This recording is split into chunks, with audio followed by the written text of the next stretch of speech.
Hello दोस्तों, क्या हाल है। तारीख आज 20 नवंबर 2024, दिन बुधवार, हिंदी तिथि पंचमी। और आइए बात करते हैं आज के मुख्य समाचार में देश भर की तमाम बड़ी खबरों पर नजर डालते हैं। देखिए, एक तो आज के दिन को वर्ल्ड चिल्ड्रंस डे के रूप में मनाया जाता है, यानी विश्व बाल दिवस। वैसे हमारे भारत में तो बाल दिवस 14 नवंबर को मनाते हैं, लेकिन दुनिया भर में विश्व भर में आज के दिन मनाया जाता है। तो सभी चुन्नू मुन्नू बाल गोपाल बच्चों को ढेर सारी शुभकामनाएं, ईश्वर उन्हें हमेशा खुश रखे। और चलिए अब अपन आगे बढ़ते हैं खबरों में। तो देखिए, पहली खबर दोस्तों, एक तो आज 20 नवंबर को शेयर मार्केट में कारोबार नहीं होगा, यानी स्टॉक मार्केट बंद रहेगा आज। वजह ये कि महाराष्ट्र विधानसभा की 288 सीटों पर आज वोटिंग होने जा रही है और इनमें 149 पर भाजपा और कांग्रेस 101 सीटों पर चुनाव लड़ रही है। 6 बड़ी पार्टियों समेत टोटल 158 दल मैदान में है। महाराष्ट्र के अलावा भी झारखंड की भी 38 सीटों पर आज 20 तारीख को ही मतदान होगा। इसकी भी तैयारियां पूरी हुई और इन 2 राज्यों समेत कुल 5 राज्यों की 15 विधानसभा और 1 लोकसभा सीट पर भी आज उपचुनाव होगा। ये भारत के मानचित्र में आप देख सकते हैं कौन कौन से राज्यों में आज इलेक्शन होंगे। वहीं पंजाब सरकार ने भी आज 20 नवंबर को कुछ जिलों में स्कूल बंद करने का नोटिस जारी किया है। इन जिलों में आज स्कूल बंद रहेगा क्योंकि इन जिलों में भी उपचुनाव होने जा रहे हैं। तो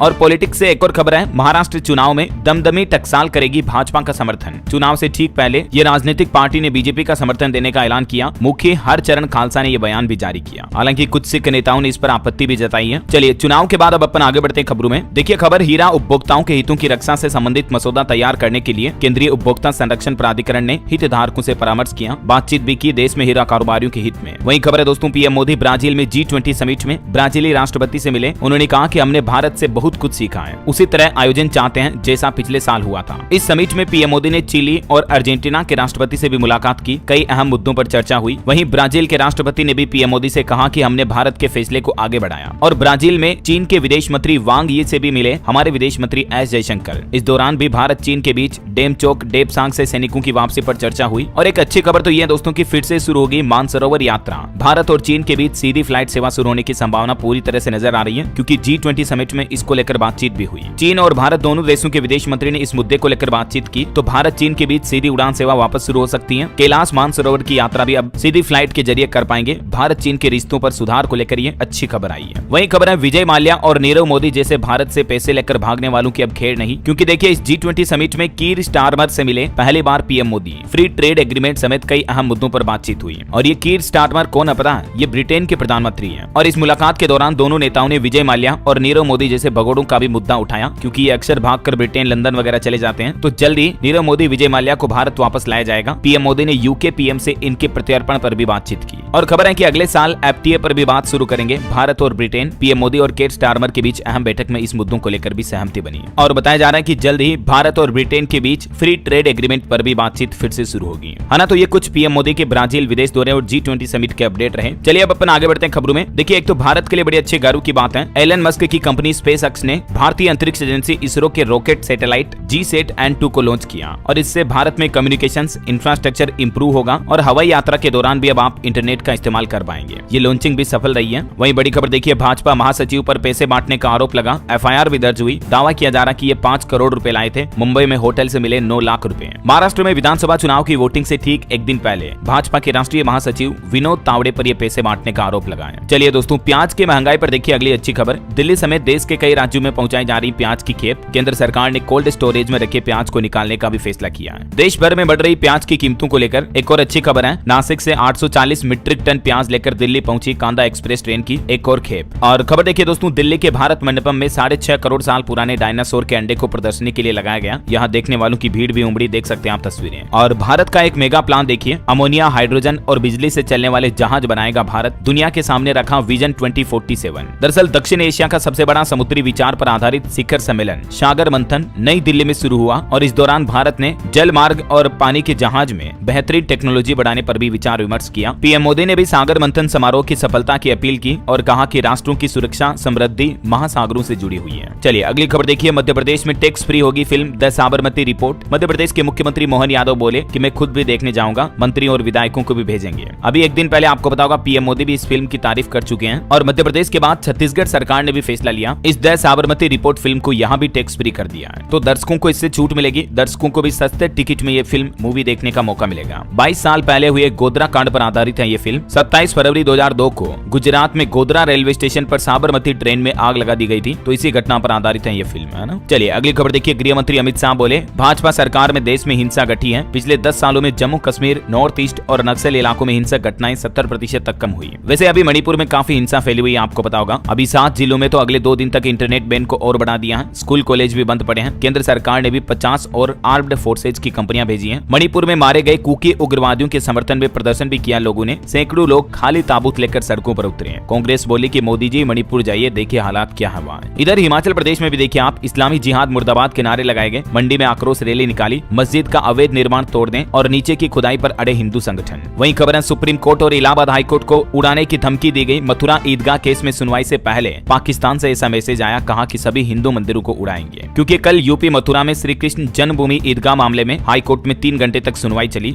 अब इस मामले की अगली सुनवाई 28 नवंबर को फिर से होगी। नई बेंच ने दोनों पक्षों की बातें भी सुनी है। चलिए बड़ी खबर देखिए, यूक्रेन जंग के बाद रूस के राष्ट्रपति व्लादिमीर पुतिन पहली बार भारत आएंगे। रूस बोला कि तारीख जल्द ही तय करेंगे। इससे पहले वो 3 साल पहले 4 घंटे के लिए भारत आए थे और अभी रूस यूक्रेन जंग को शुरू हुए लगभग 1000 दिन से भी ज्यादा हो चुके हैं। अब उनका फिर से भारत दौरा होने जा रहा है। दोस्तों ये रूस यूक्रेन जंग 21वीं सदी की सबसे घातक संघर्ष की कहानी बन चुकी है। और एक चौंकाने वाली खबर तो ये है कि दुनिया में अब तीसरे विश्व युद्ध की आहट भी दिखने लगी है। अमेरिका के फैसले पर भड़के रूस के राष्ट्रपति पुतिन यूक्रेन पर परमाणु हमले करने के भी संकेत दिए, क्योंकि अभी अमेरिकी राष्ट्रपति जो बाइडेन ने अपने जाते जाते कार्यकाल में एक ऐसा फैसला लिया जिसमें यूक्रेन को लंबी दूरी की मिसाइलों से रूस पर हमला करने की अनुमति दे दी है। तो इस फैसले के चलते अभी रूस यूक्रेन जंग एक बार फिर से भड़क गई। और इस बीच रूसी राष्ट्रपति पुतिन ने भी एक ऐसा फैसला लिया जिससे दुनिया भर में हड़कंप सा मच गया। बताया जा रहा है कि रूस पर कोई भी बड़ा हवाई हमला परमाणु प्रतिक्रिया को जन्म दे सकता, मतलब रूसी राष्ट्रपति परमाणु हमला भी कर सकते हैं, क्योंकि अभी बीते महीनों में सितंबर में ही रूस ने अपनी परमाणु नीति में बदलाव करने की भी घोषणा की थी। रूस यूक्रेन जंग के 1000वें दिन न्यूक्लियर वॉर का एक और नियम भी बदला रूस ने, और अब परमाणु हमला करना और आसान होगा, क्योंकि यूक्रेन ने भी पहली बार अमेरिका की दी हुई मिसाइलें दागी रूस पर, जिसे बाइडेन ने 2 दिन पहले मंजूरी दी थी। तो इसी बीच पुतिन ने यह परमाणु हमले की धमकी दी है। और एक खबर देखिए, जूनियर ट्रंप ने भी आरोप लगाया कि तीसरा विश्व युद्ध छेड़ना चाहते हैं अमेरिकी राष्ट्रपति जो बाइडेन। उन्होंने आरोप लगाते हुए कहा कि वो अपनी हार से बौखलाए हुए हैं, क्योंकि अभी अमेरिका में इस बार चुनाव में डोनाल्ड ट्रंप की जीत हो गई है। तो इसलिए उनका कहना है कि वो रूस यूक्रेन युद्ध को भड़का रहे हैं। यूक्रेन ने रूस पर 6 अमेरिकी मिसाइलें दागी और उसके बाद दुनिया भर में परमाणु हमले का खतरा बढ़ गया है। अब पुतिन के पलटवार पर सबकी निगाहें हैं कि रूस के राष्ट्रपति पुतिन यूक्रेन को किस तरह से मुंहतोड़ जवाब देते हैं। और दोस्तों रशिया यूक्रेन वार जंग भड़कने का एक और खतरा इसलिए भी बढ़ गया क्योंकि स्वीडन और नॉर्वे ने अपने नागरिकों को पर्चे बांटे और कहा कि युद्ध के लिए तैयार रहो, रोड मैप भी जारी किया। और इधर अब पुतिन ने भी जब नई परमाणु नीति पर हस्ताक्षर किए तो दुनिया भर में चिंता और ज्यादा बढ़ गई। वहीं दोस्तों ईरान इजराइल जंग पर भी एक बड़ी खबर यह है कि परमाणु बम बनाने के बेहद करीब पहुंचा ईरान भी। खुफिया रिपोर्ट से दुनिया में तहलका मच गया। बताया जा रहा है कि 6604 किलो यूरेनियम जुटा चुका ईरान। दुनिया में चल रहे इन जंगी हालातों के बीच हमारे देश के रक्षा मंत्री राजनाथ सिंह ने भी भारतीय वायुसेना को सलाह दी और कहा कि अपने क्षमता विकास पर ध्यान देने की जरूरत है, क्योंकि पता नहीं कब दुनिया में 3rd वर्ल्ड वॉर छिड़ जाए अगर, तो भारत को भी मजबूत होना पड़ेगा, है ना। वहीं देखिए दोस्तों इन हालातों के बीच दुनिया के संयुक्त राष्ट्र महासचिव एंटोनिया गुटेरस ने मध्य पूर्व में परमाणु हथियार मुक्त क्षेत्र स्थापित करने की भी अपील की है। दुनिया भर में खास करके गाजा वगैरह में तत्काल युद्ध विराम लागू करने की भी अपील की। तो ये कुछ जंगी माहौल चल रहे हैं। और चलिए अब अपन आगे बढ़ते हैं खबरों में। देखिए टेक दिग्गज एलोन मस्क अब एक्स यानी ट्विटर पर एक नया फीचर लेकर आए हैं। अब एक्स से लोगों को आसानी से नौकरियां भी मिल पाएगी। जी हाँ, जैसे कि लिंक्डइन में जॉब प्रोफाइल वगैरह बनती है ना, अपन रिज्यूम वगैरह डाल सकते हैं, तो ठीक ऐसा ही फीचर अब आपको ट्विटर पर भी जॉब सर्च का ऑप्शन मिलेगा, जिसमें कंपनीज अपनी जॉब पोस्ट कर पाएंगी और लोग बाग अपनी जॉब सर्च करके रिक्रूटमेंट भी देख पाएंगे। तो ये नया फीचर ट्विटर ने लॉन्च किया है। चलिए अगली खबर देखिए दोस्तों, आंध्र प्रदेश राज्य में अब 2 से ज्यादा बच्चे वाले भी लड़ पाएंगे स्थानीय निकाय चुनाव। हालांकि आंध्र प्रदेश की एनडीए सरकार ने जो ये संशोधित बिल पेश किया, इस पर विश्व हिंदू परिषद ने ऐतराज भी जताया है। अभी आंध्र प्रदेश में नियम था 2 से ज्यादा बच्चों की लिमिट वाला, लेकिन अब आंध्र प्रदेश के लोग 2 से ज्यादा बच्चे पैदा कर पाएंगे। 30 साल बाद सरकार ने वापस लिया अपना आदेश और ये पाबंदी को खत्म कर दी है। इलेक्शन लड़ने की जो पहले लिमिट थी, तो इस पर मुख्यमंत्री चंद्रबाबू नायडू का कहना है कि ज्यादा बच्चे पैदा करना जरूरी है। 1994 में आंध्र प्रदेश में इस तरह की व्यवस्था लागू हुई थी, तो लगभग 30 साल बाद अब आंध्र प्रदेश सरकार ने इस नियम में बदलाव किया है। वहीं खबर देखिए, बिहार में शिक्षकों की ट्रांसफर और पोस्टिंग पर रोक लगी। पटना हाईकोर्ट ने बिहार की नीतीश सरकार से जवाब भी मांगा। 3 सप्ताह का वक्त दिया है, तब तक फिलहाल पोस्टिंग ट्रांसफर पर रोक रहेगी। वहीं देखिए, सेहत को लेकर बच्चों से संबंधित एक वैज्ञानिक रिसर्च सामने आ रही है कि बच्चों के जीवन के शुरुआती 1000 दिनों तक बच्चों को न खिलाएं चीनी,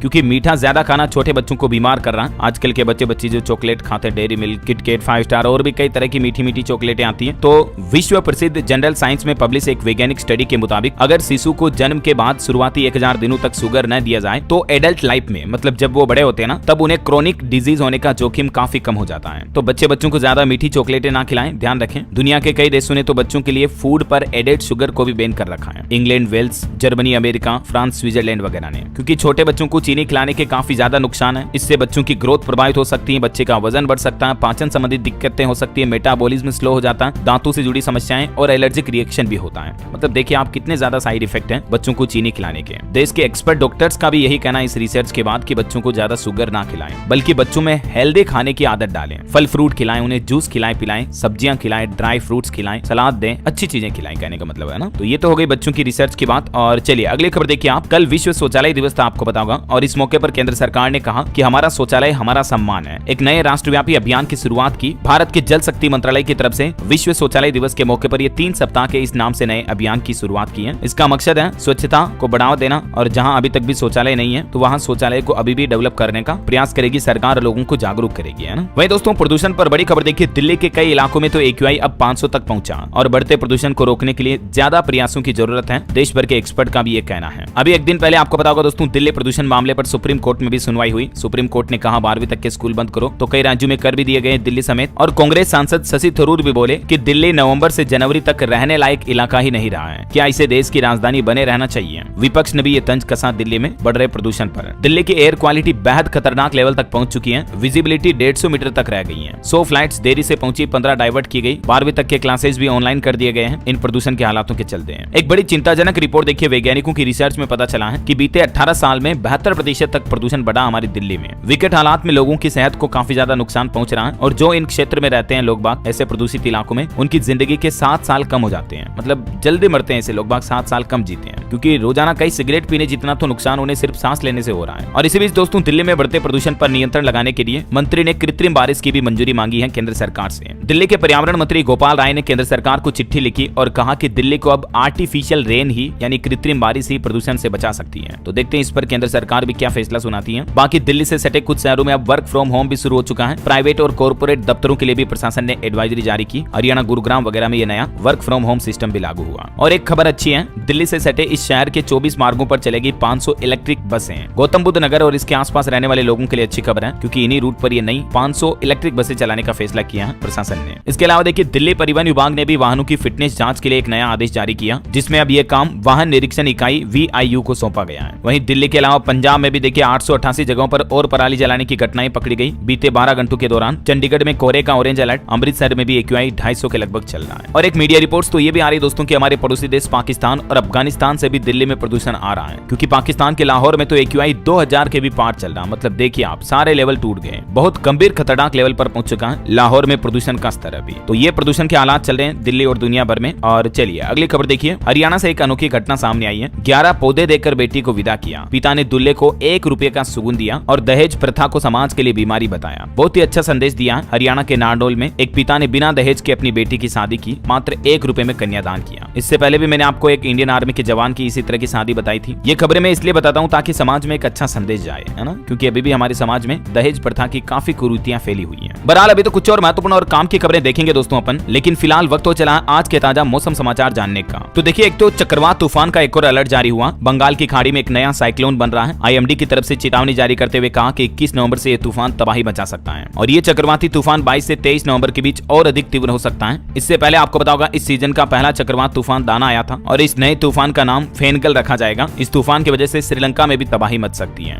भारत के भी कुछ राज्यों में चेतावनी है, आगे और अपडेट आएगा तो मैं आपको बता दूंगा। वहीं अभी सर्दियों का सीजन शुरू हो चुका है। मध्य प्रदेश, उत्तर प्रदेश समेत 7 राज्यों में घने कोहरे का भी अलर्ट जारी किया है। यूपी आगरा में तो देखिए विजिबिलिटी 0 तक पहुंच चुकी है, गाड़ी चलाना भी मुश्किल हो रहा है। तो आजकल इन कोहरे के दिनों में दोस्तों आप भी हाईवे पर या सड़कों पर गाड़ी चलाएं तो थोड़ा धीरे चलाएं और ध्यान से चलें, क्योंकि ऐसे सीजन में कई एक्सीडेंट की घटनाएं भी हो जाती है। मैंने आपको बताया था अपडेट। देखिए कुछ राज्यों के हालात, पंजाब में भी 4 दिन तक घनी धुंध का अलर्ट, हादसों का भी खतरा हो सकता है। मौसम विभाग की तरफ से चेतावनी जारी की गई। छत्तीसगढ़ में अगले 5 दिन तक बढ़ेगी ठंड, 3 डिग्री तक लुढ़केगा रात का पारा। मध्य प्रदेश ग्वालियर में भी घना कोहरा छाया, 500 मीटर रही विजिबिलिटी। और कोहरे के कारण राजस्थान में भी देखिए हाईवे पर रेंगते नजर आई गाड़ियां, विजिबिलिटी 50 मीटर से भी कम रही। बिहार में भी अगले 3-4 दिनों में और ठंड बढ़ेगी। बिहार के 19 जिलों में घने कोहरे का भी अलर्ट है, और कोहरे के कारण 17 ट्रेनें, 6 फ्लाइट भी लेट हुई। लद्दाख, कश्मीर वगैरह में सीजन की पहली बर्फबारी भी देखी गई। इतने कोहरे की वजह से दोस्तों धुएं के साए में हो रहा कारोबार, उत्तर भारत के 34 लाख छोटे व मझोले कारोबारी भी प्रभावित हुए हैं। उत्तर भारत के कई राज्यों में धुंध फैली हुई है अभी। और भी अगले 24 घंटों के दौरान कुछ राज्यों में मौसम की संभावित गतिविधियों में बारिश का भी अलर्ट है, जिसकी जानकारी भी आप देख सकते हैं। और चलिए मौसम के बाद दोस्तों सराफा बाजार पर नजर डालें अपन। तो देखिए सोने के दाम फिर से बढ़ने लगे हैं। सोना 75,000 के पार निकला, 2 दिन में ही 1801 रुपए तक महंगा हुआ। चांदी भी वापस 90,843 रुपए प्रति किलो पर पहुंच चुकी है। अभी अलग अलग कैरेट के हिसाब से सोने का रेट क्या चल रहा देख सकते हैं आप। 24 कैरेट सोना 75,500 पर, 22 कैरेट गोल्ड का रेट 69,000 पर चल रहा है। चलिए कुछ मार्केट के अपडेट भी देख लेते हैं। तो देखिए आखिरकार कई दिनों बाद भारत के शेयर बाजार में हरे रंग पर क्लोजिंग देखी गई, मतलब सेंसेक्स 239 अंक चढ़ा, निफ्टी भी 23,500 के पार पहुंचा वापस। वही खबर है एनटीपीसी ग्रीन आईपीओ का स्टेटस देखिए, पहले दिन 33% सब्सक्राइब हुआ, लेकिन खुदरा निवेशकों का हिस्सा पूरी तरह से बढ़ चुका है, यानी अब रिटेल इन्वेस्टर और नहीं घुस सकते हैं। और खबर है होनसा कंज्यूमर का शेयर 2 दिन में ही 30% तक गिरा। ये स्टॉक अभी गिरकर 262 पर आ गया, क्योंकि कंपनी को दूसरी तिमाही में 19 करोड़ का घाटा हुआ, तो उसके बाद इसके स्टॉक में तगड़ी गिरावट देखने को मिली है। और खबर है विशाल मेगा मार्ट भी 8,000 करोड़ का आईपीओ लाने जा रही है। दिसंबर के मध्य तक विशाल मेगा मार्ट कंपनी अपना आईपीओ लॉन्च कर सकती है, और अगर आता है तो ये 2024 का सबसे बड़ा प्राइवेट इक्विटी समर्थित आईपीओ होगा। और खबर देखिए सिगरेट बनाने वाली कंपनी ने दिया 1750% डिविडेंड देने का ऐलान, क्योंकि कंपनी के नतीजे बहुत अच्छे आए हैं। ये कंपनी है दोस्तों गॉडफ्रे फिलिप्स इंडिया, इसकी तरफ से निवेशकों को यह बड़ा तोहफा दिया गया। वही खबर है कि कंज्यूमर गुड्स बनाने वाली कंपनी राजस्थान में लगाएगी रेफ्रिजरेटर का प्लांट, 480 करोड़ रुपए का निवेश करेगी। हेवेल्स इंडिया की तरफ से यह प्लान बनाया गया है। राजस्थान के गिलोट में ये रेफ्रिजरेटर का कारखाना लगाएगी कंपनी। और खबर है अडानी ग्रुप भी अगले 5 साल में रिन्यूएबल एनर्जी में $35 अरब का निवेश करेगा। सागर अडानी की तरफ से यह घोषणा की गई। और निवेशकों के लिए एक और अपडेट है, एक और सोलर कंपनी का आईपीओ भी आने वाला है। कंपनी ने सेबी के पास पेपर भी जमा किए, 1150 करोड़ रुपए जुटाने की प्लानिंग है कंपनी की। हरियाणा स्थित एक कंपनी है, नाम है सात्विक ग्रीन एनर्जी, इसका भी आईपीओ आने जा रहा। वही देखिए दोस्तों देश की वित्त मंत्री निर्मला सीतारमण ने भी अभी एक दिन पहले कहा था कि बैंक लोन की ब्याज दरें कम करें। वित्त मंत्री ने कहा बोरोइंग कॉस्ट वाकई में ज्यादा है, हमें ब्याज दरों को किफायती बनाना होगा। इधर भारतीय रिजर्व बैंक ने भी देश भर के बैंकों को चेतावनी दी और कहा कि अगर ये काम नहीं किया तो कानूनी कार्रवाई होगी। भारतीय रिजर्व बैंक के डिप्टी गवर्नर ने देश भर के बैंकों से केवाईसी दिशा निर्देशों का सटीकता और सहानुभूति के साथ पालन करने को कहा है। अगर इन नियमों का पालन नहीं होता तो बैंकों पर कार्रवाई होगी, है ना। वहीं दोस्तों लोन पर एक बड़ी खबर आ रही है, होम लोन कार लोन जैसा हो जाएगा गोल्ड लोन भी। एक बड़ा बदलाव लागू होने जा रहा, क्योंकि अभी कुछ दिनों पहले ही गोल्ड लोन डिस्ट्रीब्यूशन के मुद्दे पर आरबीआई ने नाराजगी जताई थी, तो इसके बाद अब गोल्ड फाइनेंस कंपनी ग्राहकों का नया रीपेमेंट ऑप्शन देने पर विचार कर रही है। आरबीआई ने अपने सर्कुलर में भी क्या कहा था, सितंबर में एक सर्कुलर जारी किया था, देख सकते हैं आप, गोल्ड लोन को लेकर, है ना। चलिए ऑटो इंडस्ट्री से खबर देखिए, टीवीएस अपाचे आरटीआर 164V का नया वेरिएंट लॉन्च हुआ। इस बाइक में यूएसडी फ्रंट फोक्स के साथ डुअल चैनल एबीएस सिस्टम भी मिलेगा। इसका पल्सर NS 160 से मुकाबला होगा और इस नए वेरिएंट की कीमत कंपनी ने 1,40,000 रुपए रखी है। और खबर है हिमाचल प्रदेश के IAS संजय मूर्ति बने CAG। केंद्रीय वित्त मंत्रालय ने जारी किया आदेश, ये गिरीश चंद्र मुर्मू की जगह लेंगे। CAG यानी अगले नियंत्रक एवं महालेखा परीक्षक इन्हें नियुक्त किया गया है। और खबर देखिए पंजाब के मुख्यमंत्री भगवंत मान बोले कि पंचायतों को फंड की कमी नहीं होगी, विकास से जुड़े प्रस्ताव पारित करने की सलाह दी। 422 पंचों को शपथ भी दिलाई।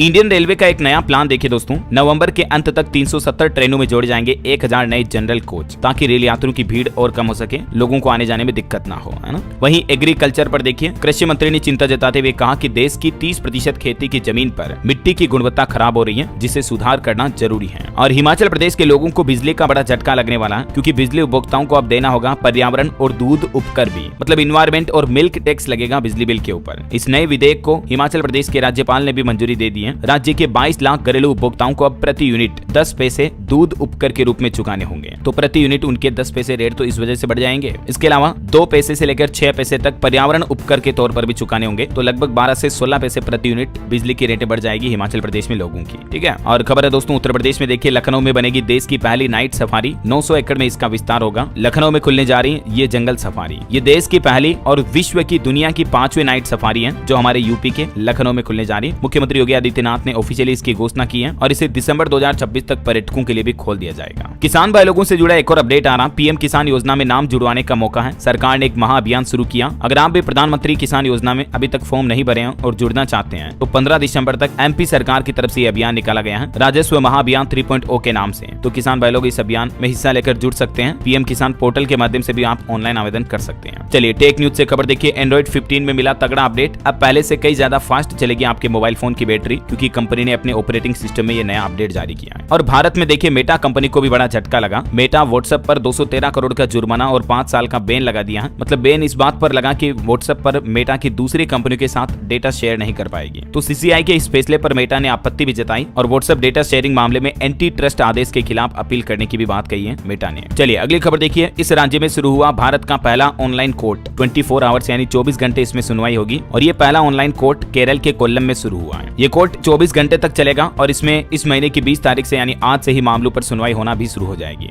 इस कोर्ट में 1 मजिस्ट्रेट और 3 कर्मचारी होंगे और ये देश का पहला 24 आवर चलने वाला ऑनलाइन कोर्ट बन चुका है। करंट अफेयर्स के हिसाब से इंपॉर्टेंट है, ध्यान रखिएगा ये। वहीं खबर है दोस्तों, पीएम मोदी के मन की बात अब आपको पीली भाषा में भी सुनने को मिलेगी। झाबुआ के 80 टीचर्स ने इसका ट्रांसलेट किया मध्य प्रदेश झाबुआ जिले में। जनजातीय समुदाय के लोगों में ज्ञान प्रसार के लिए ये इसका अनुवाद किया गया है ना। और भूकंप पर बड़ी खबर आ रही, गुजरात के कच्छ में लगे भूकंप के तेज झटके, रिएक्टर स्केल पर तीव्रता 4.0 रही। हालांकि गनीमत रही कि कोई हताहत नहीं हुई, किसी जान माल का नुकसान नहीं हुआ। बिहार में शराबबंदी पर एक चौंकाने वाली रिपोर्ट देखिए। एंटी लीकर टास्क फोर्स के पास पकड़ी गई 32 लीटर शराब, दरोगा समेत 7 लोगों को गिरफ्तार किया। मतलब देखिए आप, पुलिस वाले खुद ही बिहार में शराब की तस्करी कर रहे हैं, जबकि बिहार की नीतीश सरकार ने राज्य में शराब बैन कर रखी है। रक्षक ही भक्षक बन रहे हैं, तो फिर क्या कहोगे आप। चलिए निवेशकों के लिए खबर है दोस्तों, आईसीआईसीआई प्रूडेंशियल ने लॉन्च किया एक नया इक्विटी फंड। इसमें भी आप निवेश कर सकते हैं अगर करना चाहते तो। देश का तीसरा सबसे बड़ा म्यूचुअल फंड हाउस है ये, उसकी तरफ से ये इस नाम से नया म्यूचुअल फंड लॉन्च किया गया है। वहीं बिहार में भी युवाओं के लिए अच्छी खबर देखिए, निवेश की बाहर आने वाली है। 15 आईटी कंपनियां 200 करोड़ का इन्वेस्टमेंट करेगी, जिससे कारोबार और रोजगार दोनों को बढ़ावा मिलेगा। और खबर देखिए, दिल्ली में आयोजित होगा महाकुंभ कॉन्क्लेव, समुद्र मंथन से लेकर दिखेगी एआई चैटबोर्ड तक की झलक। महाकुंभ 2025 को लेकर ये भी प्लान बनाया जा रहा है। वहीं बॉलीवुड से खबर देखिए दोस्तों, AR रहमान से अलग हो रही उनकी बेगम शायरा बानो। शादी के 29 साल बाद म्यूजिक इंडस्ट्री के जाने माने संगीतकार सिंगर AR रहमान अब तलाक लेने जा रहे हैं। उनकी पत्नी ने खुद तलाक का ऐलान किया और कहा कि 29 साल की शादी को तोड़ा, बोली कि मैं थक गई हूँ। वहीं खबर है, केंद्र सरकार ने शीतकालीन सत्र से पहले 24 नवंबर को सर्वदलीय बैठक बुलाई। देखते हैं इसमें क्या बड़े फैसले लिए जाते हैं। ये सत्र 25 नवंबर से शुरू होगा, जो कि 20 दिसंबर को समाप्त होगा। और खबर देखिए, नेपाल भारत सीमा सुरक्षा को लेकर बैठक हुई। सीमा पर अपराध नियंत्रण के लिए अधिक प्रभावी कदम उठाने का निर्णय भी लिया गया। रक्षा मंत्री राजनाथ सिंह ने नई दिल्ली में भारतीय वायुसेना की द्विवार्षिक कमांडरों के सम्मेलन को भी संबोधित किया। और कर्नाटक के मुख्यमंत्री सिद्धारमैया ने भी बेंगलुरु में 27वें एशिया के सबसे बड़े टेक शिखर सम्मेलन का उद्घाटन किया। गृह मंत्री अमित शाह ने भी गुजरात के गांधीनगर में 50वें अखिल भारतीय पुलिस विज्ञान सम्मेलन का उद्घाटन किया। और देखिए, केंद्रीय मंत्री सर्बानंद सोनोवाल बोले कि साल 2047 तक बंदरगाह प्रबंधन क्षमता को 10,000 मिलियन मीट्रिक टन करने का लक्ष्य तय किया सरकार ने। वहीं खबर देखिए, 55वां भारतीय अंतर्राष्ट्रीय फिल्म समारोह आज बुधवार को गोवा में शुरू होगा। ये विशाल आयोजन इस महीने की 28 तारीख तक चलेगा। वहीं खबर है दोस्तों, इस साल सितंबर में कर्मचारी राज्य बीमा योजना यानी ESIC से 20,58,000 नए कर्मचारी जुड़े, इनको पंजीकृत किया गया। और देखिए, वायुसेना ने उत्तराखंड में उत्तरकाशी जिले के चिन्यालीसोड़ एयरपोर्ट पर 11 दिवसीय अभ्यास की भी शुरुआत की है। वहीं देश के रोजगार पर भी एक अच्छी रिपोर्ट आ रही है। देश में दिनों दिन लगातार रोजगार बढ़ रहा है। जुलाई से सितंबर तिमाही के बीच शहरी क्षेत्रों में रोजगार दर बढ़कर 50.4% हुई है। और देखिए, दिल्ली के आम आदमी पार्टी नेता सत्येंद्र जैन को मनी लॉन्ड्रिंग केस में नहीं मिली क्लीन चिट। दिल्ली हाईकोर्ट में उन्होंने याचिका लगाई थी, तो इस याचिका को हाईकोर्ट ने खारिज कर दिया। और खेल समाचार से जुड़े कुछ अपडेट देखिए दोस्तों, भारत ने जापान को सेमीफाइनल में पराजित किया। हॉकी इंडिया के मैच में आज फाइनल में चीन से होगा टीम इंडिया का मुकाबला। बिहार के राजगीर में ये मुकाबले चल रहे हैं। बिहार में महिलाओं की एशियाई हॉकी चैंपियनशिप ट्रॉफी में अभी भारत फाइनल में पहुंच चुका है, तो ये अच्छी बात है। देखते हैं आज क्या नतीजे आते हैं। और वहीं खबर है, पश्चिम बंगाल ने चौथी राष्ट्रीय फिन स्विमिंग चैंपियनशिप में जीत हासिल की। GT ओपन 2024 में ज्योति सुरेखा ने स्वर्ण पदक और अभिषेक वर्मा ने रजत पदक जीता। ओडिशा राज्य ने भी 14वीं सीनियर राष्ट्रीय हॉकी चैंपियनशिप में पहला स्वर्ण पदक जीता। और मिताली राज को ACA महिला क्रिकेट संचालन के लिए भी मेंटर नियुक्त किया गया। तो ये कुछ स्पोर्ट्स न्यूज अपडेट रहे।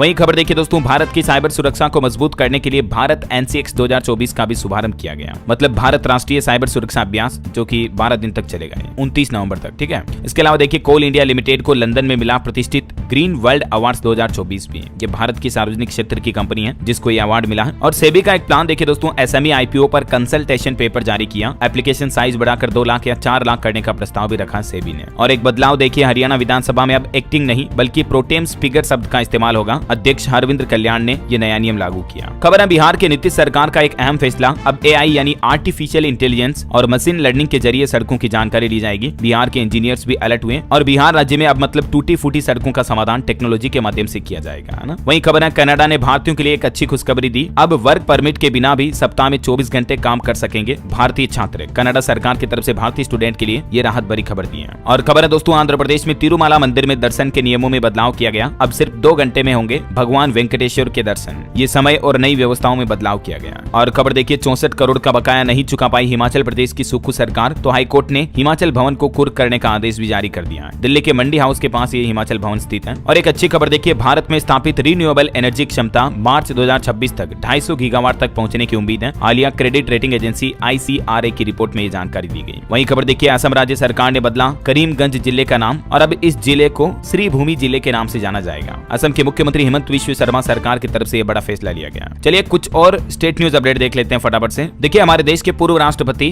रामनाथ कोविंद अभी राजस्थान जोधपुर पहुंच चुके हैं। 22 नवंबर तक वो यहाँ यात्रा पर रहेंगे। और देखिए मध्य प्रदेश के छतरपुर में बागेश्वर धाम के पंडित धीरेन्द्र कृष्ण शास्त्री बोले कि जात पात नहीं मिटेगी तो हिंदू एक नहीं होगा। उन्होंने कहा कि इस्लाम में भी कई जातियां हैं, लेकिन जब धर्म पर बात आती है तो वे सिर्फ मुस्लिम बन जाते हैं। सभी अलग अलग जातियों के मुस्लिम भाई लोग एक हो जाते हैं। तो ऐसा ही हिंदुओं में भी होना चाहिए, जात पात को खत्म करना चाहिए। वाकई में बहुत ही अच्छे विचार व्यक्त किए उन्होंने। वही खबर है मध्य प्रदेश में 5 साल में 2.5 लाख सरकारी नौकरियां मिलेगी। सरकार ने तय किया सालाना भर्ती का फॉर्मूला भी, एग्जाम कैलेंडर भी जारी किया जाएगा। मध्य प्रदेश के मुख्यमंत्री डॉक्टर मोहन यादव की तरफ से ऑफिशियली ये बड़ी घोषणा की गई। और खबर है एमपी राज्य का पहला राज्य स्तरीय पुलिस अस्पताल भी बनकर तैयार हुआ। 23 नवंबर को इसका भी मुख्यमंत्री उद्घाटन कर सकते हैं। भोपाल में ये पहला राज्य का अस्पताल बनाया गया ऐसा। और छत्तीसगढ़ राज्य भी देश में पहला ऐसा राज्य बन चुका है जहां अपनों को ही जमीन देने के लिए संपत्ति का 0.8% पंजीयन शुल्क नहीं लगेगा। मतलब कोई दान करना चाहता, बंटवारा करना चाहता या हक त्याग करना चाहता है तो अब रजिस्ट्री पंजीकरण के लिए इतनी ज्यादा फीस नहीं लगेगी, क्योंकि हाल ही में छत्तीसगढ़ सरकार ने प्रॉपर्टी रजिस्ट्री से जुड़े कुछ नए नियम भी लागू किए थे। मैंने आपको बताए थे पुराने और नए नियमों के बारे में भी, है ना। वहीं खबर है दोस्तों, बिहार राज्य की यात्रा पर निकलेंगे मुख्यमंत्री नीतीश कुमार। महिला संवाद कार्यक्रम के लिए 225 करोड़ रुपए भी मंजूर किए। नीतीश कैबिनेट बैठक में 9 एजेंडों पर भी मुहर लगी। और खबर देखिए हरियाणा के भी 11 जिलों में अभी 12वीं तक के स्कूल बंद कर दिए गए हैं। पहली से 5वीं तक के स्कूलों में भी छुट्टियां घोषित की गई। प्रदूषण बढ़ने पर 2 जगहों पर वर्क फ्रॉम होम की एडवाइजरी भी जारी हुई। और देखिए हरियाणा में राशन कार्ड धारकों को इस नवंबर के महीने के अंत तक करवाना होगा ई-केवाईसी। फर्जी ग्राहक नहीं ले पाएंगे राशन। अब सरकार की तरफ से निर्देश जारी किया। 30 नवंबर अंतिम तारीख तय की। वहीं पंजाब में देखिए प्रधानमंत्री आवास योजना की राशि बढ़ा दी है। भगवंत मान सरकार की तरफ से 25,000 रुपए की जगह 1 लाख रुपए देने की घोषणा की है। और मकान बनाने के लिए भी 2.5 लाख रुपए दिए जाएंगे। तो पंजाब वासियों के लिए वाकई में बहुत ही अच्छी राहत भरी घोषणा की गई है। और खबर है उत्तराखंड में नए प्रारूप पर बनाई जाएगी सभी विभागों की वेबसाइट। मुख्यमंत्री पुष्कर सिंह धामी की तरफ से निर्देश जारी किए गए। वहीं पेटीएम की तरफ से देखिए एक नई सर्विस लॉन्च की गई। अब विदेश यात्रा के दौरान भी आप पेटीएम ऐप के जरिए पेमेंट कर पाएंगे। ये इंटरनेशनल डेस्टिनेशन पर भी काम करेगा। जहां जहां जिन देशों में यूपीआई को स्वीकार किया जाता है तो यहाँ पर अब आप पेटीएम का इजीली इस्तेमाल कर पाएंगे, है ना। और खबर देखिए अब गायों के संरक्षण और देखभाल के लिए राजस्थान में बनेगा पहला गो अभ्यारण्य भी। मुख्यमंत्री भजनलाल सरकार की तरफ से ये घोषणा की गई है। और देखिए बिहार सरकार का एक और अच्छा फैसला, शहीदों के परिवारों को मिलने वाली सहायता राशि में बड़ा इजाफा यानी कि बढ़ोतरी की गई है। अब 11 लाख की बजाय 21 लाख की अनुग्रह राशि दी जाएगी। अगर बिहार में कोई सैनिक शहीद हो जाता है या सशस्त्र पुलिस बल के जवान शहीद होने पर उनके परिवारजनों को ज्यादा राशि दी जाएगी, है ना। वहीं देखिए अब अजय मेरू कहलाएगा खादिम होटल। राजस्थान सरकार ने अजमेर के इस होटल का नाम भी बदल दिया है। और टेक न्यूज से खबर है इंस्टाग्राम पर आ रहा है एक नया फीचर। यूजर्स खुद तय कर सकेंगे कि उन्हें क्या देखना क्या नहीं देखना। मतलब आप अपने फीड में कंटेंट को ज्यादा कंट्रोल कर पाएंगे, है ना। वहीं छत्तीसगढ़ सरकार का भी एक बड़ा फैसला, अब राज्य में रेस्टोरेंट और ढाबों में भी मिलेगी शराब, बैठकर पीने की भी सुविधा होगी। छत्तीसगढ़ का आबकारी विभाग शर्तों के साथ होटल रेस्टोरेंट ढाबों में भी वाइन बेचने की अनुमति देगा। चलिए कुछ एजुकेशनल खबरें देख लेते हैं। देखिए जेईई एडवांस में अब 2 अटेम्प्ट ही मिलेंगे। आईआईटी कानपुर ने 3 अटेम्प्ट का फैसला वापस लिया। मध्य प्रदेश में 10वीं 12वीं प्री बोर्ड एग्जाम 16 जनवरी से शुरू होंगे। मुख्य परीक्षाएं 25 फरवरी से होगी। और आखिरकार एमपी में इस बार प्री बोर्ड परीक्षाएं भी होगी। 9 से 19 दिसंबर तक अर्धवार्षिक और फिर 16 जनवरी से शुरू होगी प्री बोर्ड एग्जाम भी। ठीक है, तो ज्यादा जानकारी आप एमपी बोर्ड के पोर्टल पर चेक कर लीजिएगा। कल यूपी बोर्ड ने भी एग्जाम डेट शीट जारी कर दी थी। मैंने आपको बताया था 10वीं 12वीं का परीक्षा शेड्यूल 2025 का। इसके अलावा देखिए आप उत्तर प्रदेश रोडवेज में ड्राइवर बनने का सुनहरा मौका है। एक साथ 7,188 चालकों की भर्ती की जाएगी। रोजगार मेले के जरिए यूपी सरकार ड्राइवरों की बंपर भर्ती निकालने जा रही है। परिवहन मंत्री की तरफ से ये बात की घोषणा भी की गई, देख सकते हैं आप। वहीं खबर है बीएचयू यानी बनारस हिंदू यूनिवर्सिटी के छात्रों को भी मिलेगी नौकरी। कैंपस प्लेसमेंट की शुरुआत हुई। 4,000 विद्यार्थी करेंगे आवेदन। 200 कंपनियां आएगी। इस साल 2024-25 के लिए प्लेसमेंट की शुरुआत हो चुकी है। और देखिए हिमाचल प्रदेश में 18,000 स्कूलों में 4 लाख विद्यार्थियों ने दिया मॉक टेस्ट। अब 4 दिसंबर को परख सर्वे की मुख्य परीक्षा भी होगी। और एक खबर है दोस्तों, राजस्थान के अग्निवीर को पहली बार मिला शहीद का दर्जा। आतंकियों ने इनको सर में गोली मारी थी। ये पैरा स्पेशल फोर्स का हिस्सा थे। 17 महीने सेना में रहे। जितेंद्र सिंह इनका नाम है। और ये राजस्थान राज्य के पहले ऐसे अग्निवीर होंगे जिन्हें शहीद का दर्जा दिया जाएगा। सरकार की तरफ से इनको ये लाभ वगैरह भी मिलेंगे। ईश्वर इनकी आत्मा को शांति दे, हमारी यही प्रार्थना है। चलिए अंत में दोस्तों आज के राशिफल पर नजर डाल लेते हैं। देखिए कन्या राशि वालों को नौकरी में पदोन्नति मिल सकती है और तुला राशि वालों के इनकम सोर्स बढ़ेंगे। मिथुन राशि के लोग दूसरों के साथ अपनी तुलना न करें और तुला राशि के लोग सही गलत का चुनाव सतर्कता से करें। और हाँ, आप मुझे कमेंट करके बताइए दोस्तों कि अभी ब्राजील से पहले G20 समिट का आयोजन किस देश में हुआ था। कमेंट करके लिखना। आपको सही जवाब देने वाले लोगों को रैंडमली सेलेक्ट होने पर DLS न्यूज टीम की तरफ से एक शानदार सरप्राइज गिफ्ट जीतने का मौका मिलेगा। और इसी के साथ ही अगर आपको वीडियो अच्छा लगा तो इसे लाइक करना, शेयर भी करना। DLS न्यूज चैनल को सब्सक्राइब करके बेल आइकन जरूर दबा देना रोजाना ऐसे इन्फॉर्मेटिव काम की खबरें देखते रहने के लिए। ओके, ख्याल रखिएगा अपने आप का, अपने परिवार का। मिलेंगे अगले नेक्स्ट अपडेट में। तब तक के लिए जय हिंद, जय भारत, वंदे मातरम।